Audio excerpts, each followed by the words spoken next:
और आज इस समाज के मान और सम्मान के लिए, इसके आत्मसम्मान के लिए, इसके स्वाभिमान के लिए न कोई कांग्रेस के नेता ने बोला, न भारतीय जनता पार्टी के नेता ने बोला। अगर किसी ने आवाज लगाई तो धन्य है बहन कुमारी मायावती जी, जिसने आवाज उठाई।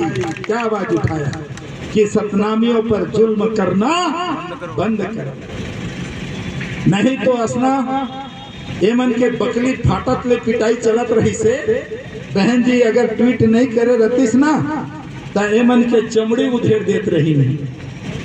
लेकिन तब पुलिस के अत्याचार, मारपीट के बाद ओकर कारण बंद हुई। और बहन जी के कहना है कि जो निर्दोष सतनामी है, हम दोषी के पक्ष में नहीं है, जो अन्याय करने वाला है हम उसके पक्ष में नहीं है, जो असामाजिक तत्व है उनके पक्ष में हम नहीं है। लेकिन निर्दोष लोगों को जबरदस्ती सताना और जेल में बंद करना ये उचित नहीं है। हम निर्दोष लोगों को चाहते हैं कि सरकार उसकी तत्काल निसर पर रिहा करे। ये हमारी बहन कुमारी मायावती जी की मांग। लेकिन साथियों अभी तक सरकार इस पे कोई सुनवाई नहीं की।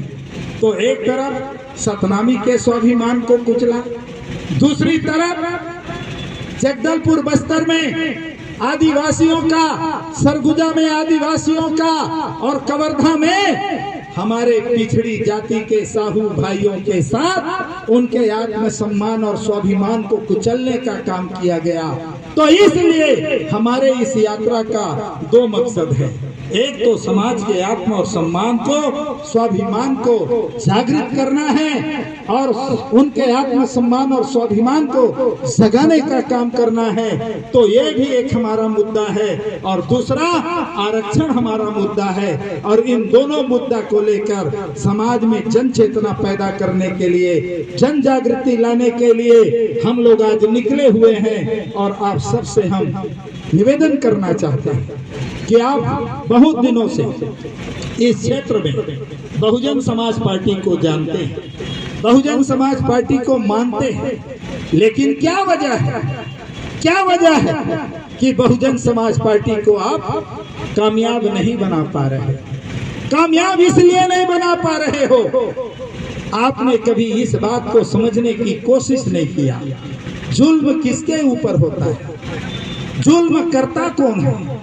जिसके हाथ में सत्ता का डंडा होता है।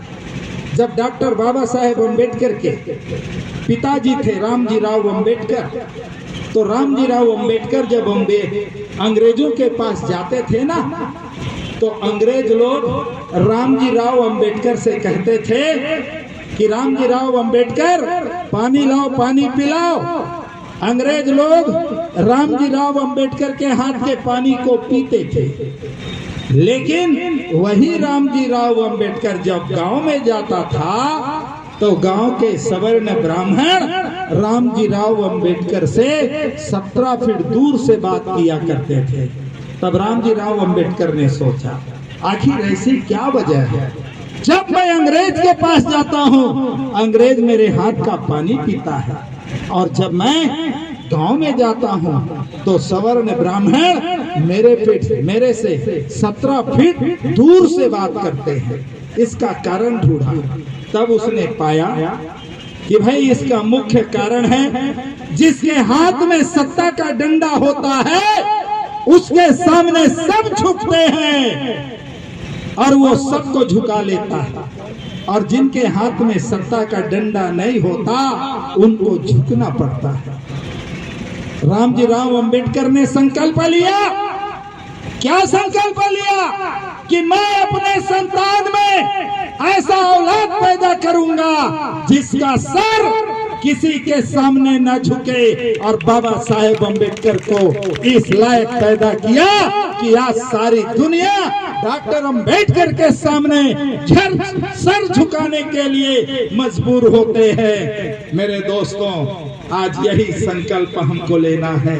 जब तक सत्ता का डंडा आपके हाथ में नहीं आएगा और इसके लिए जिस महापुरुष मान्यवर कांसी राम जी का 9 तारीख को परिनिर्वाण दिवस है, उसने आपको ये झंडा दे दिया, ये डंडा दे दिया, ये निशान दे दिया कि ऐ मेरे समाज के लोगों, ऐ अनुसूचित जाति के भाइयों, जनजाति के भाइयों, पिछड़ी जाति के भाइयों, अल्पसंख्यक समाज के भाइयों, एकजुट हो जाओ, बहुजन समाज बनाओ और सत्ता के डंडा अपने वोट की ताकत को समझकर, वोट की कीमत को समझकर, वोट के महत्व को समझकर अपने वोट की ताकत से सत्ता का डंडा हासिल करो।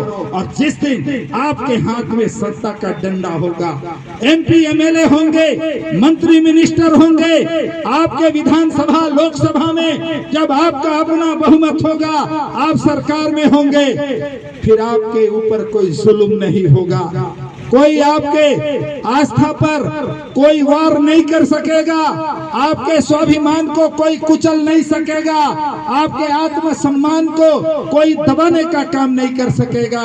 मेरा आप लोगों से हाथ जोड़ के प्रार्थना है, हाथ जोड़ करके निवेदन है, इस क्षेत्र में आबादी तो है, बहुमत तो है, लेकिन हम बहुमत साबित नहीं कर पा रहे, बहुमत साबित नहीं कर पा रहे।